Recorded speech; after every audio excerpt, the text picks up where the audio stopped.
Hello বন্ধুরা, সবাই কেমন আছো? আশা করি সবাই ভালো আছো। দেখো আজকে লাঞ্চে আমাদের হার্ড লিভার, সফট লিভার এবং ঠ্যাং ছিল।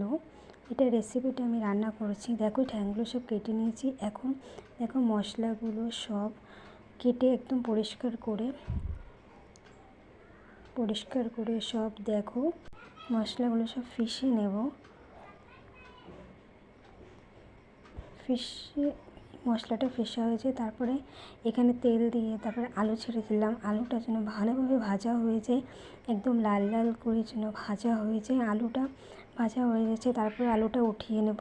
উঠিয়ে নেওয়ার পরে তারপরে যেই মশলাটা আমি করেছি সেই মশলাটা দেব। এখন তেল দিয়ে তারপরে তেলে দিয়েছি শুকনো লঙ্কা, জিরে ফোড়ন এবং তেজপাতা। তারপরে সেটা ভালো করে ভাজা হয়ে যাওয়ার পরে তারপরে দিয়েছি সেই মশলাটা দিয়ে তারপরে ভালো করে নেড়েচেড়ে কষে একটু নিয়ে তারপরে হলদি, লবণ, মরিচ পাউডার, জিরা পাউডার, ধনে পাউডার দিয়ে সেটা দিয়েও ভালো করে নেড়েচেড়ে একদম ভালো করে ভাজা করে নিচ্ছি, কষে নিচ্ছি একদম যেন সেই গন্ধটা কাঁচা জন্য থাকে সেটাও যেন চলে যায়। তারপরে ফাইনাল দেখো ভাজা হয়ে গেলো। তারপরে যেই ওয়াশ করা যে ঠ্যাং মাথা যেগুলো ছিল সেটা দিয়ে দিলাম। সেটা দিয়ে ভালো করে কষে নিচ্ছি। দেখো জল ছাড়ছে হালকা হালকা, দেখো জল ছাড়ছে আর আমি কষে নিচ্ছি ভালো করে।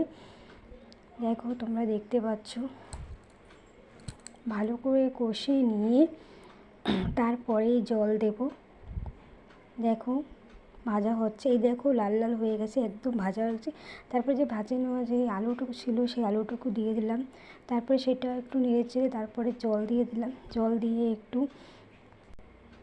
একটু সেদ্ধ করে নিচ্ছি। সেদ্ধ করে নেওয়া হয়ে গেলে ফুটে যাওয়ার পরে তারপরে যেই দেখো এখানে একটা টেক্সট করেছি, যেই সফট লিভারটা ছিল সেটা হয়েছে ঝুলিয়ে দিয়েছি। ঝুলিয়ে দিলে সেটা আর নড়েচড়া হয় না।